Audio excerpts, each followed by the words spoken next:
বাংলাদেশে হাসিনা ক্ষমতাচ্যুত হওয়ার পর থেকেই টেক্সটাইল এবং পোশাক কোম্পানি রেমন্ড আন্তর্জাতিক ব্যবসায়িক প্রতিষ্ঠান থেকে প্রচুর অনুসন্ধান পেয়েছে এবং এই সুযোগটি কাজে লাগানোর চেষ্টা করছে।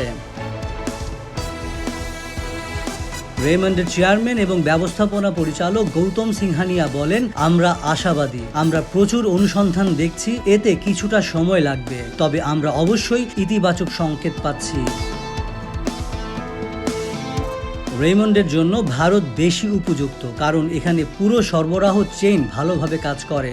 রেমন্ডের কাপড় এবং পোশাক উভয় খাতেই উপস্থিতি থাকায় এটি আন্তর্জাতিক ব্র্যান্ডগুলোর জন্য চূড়ান্ত সরবরাহের সময়ও সাশ্রয় করবে।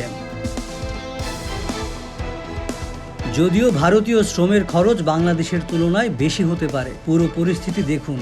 আমি কাপড় এবং সম্পূর্ণ সরবরাহ চেইন নিয়ে আছি, আমি আপনার সময় বাঁচাচ্ছি, যার জন্য আপনি আমাকে কিছু পেমেন্ট দেবেন। তিনি আরও বলেন, বাংলাদেশে কাপড়ের সরবরাহ নেই। ভারত এ ব্যাপারে বড় সুযোগ পেয়েছে, কারণ এখানে কাপড়ের ভিত্তি আছে। বাংলাদেশে কেবল পোশাকের ভিত্তি রয়েছে। রেমন্ডের ক্ষমতার সম্প্রসারণ অনলাইনের মাধ্যমে এসেছে এবং এটি সঠিক সময়ে হয়েছে। প্রতিষ্ঠানটি রেমন্ড লাইফস্টাইল বিক্রি করে দিয়েছে, যা রেমন্ডের সাথে বিভাজনের পর তালিকাভুক্ত হবে। এটি রেমন্ড গ্রুপের প্রায় 1 শতাব্দী পুরনো সব পোশাক সংক্রান্ত ব্যবসা সামলাবে। বাংলাদেশ ছাড়াও ভারত ক্রমশই চীন+1 কৌশল অনুযায়ী পছন্দের উৎস হিসেবে উঠে আসছে। এটি আমাদের সুবিধা হিসেবে কাজ করছে, বর্তমান গ্রাহকদের সাথে শক্তিশালী ব্যবসায়িক সম্পর্ক গড়ে তুলছে এবং নতুন বাজার ও গ্রাহক অর্জনের জন্য একাধিক সুযোগ সৃষ্টি করছে।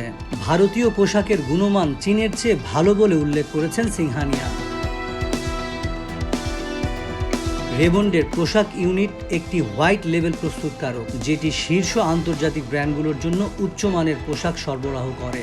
রেমন্ডের সাম্প্রতিক বার্ষিক প্রতিবেদনে উল্লেখ করা হয়েছে, ভারতে প্রতিষ্ঠানটি 7.5 মিলিয়ন জ্যাকেট, প্যান্ট এবং শার্ট উৎপাদনের ক্ষমতা রাখে এবং ইথিওপিয়ায় প্রতিষ্ঠানটির উৎপাদন ক্ষমতা 3.2 মিলিয়ন।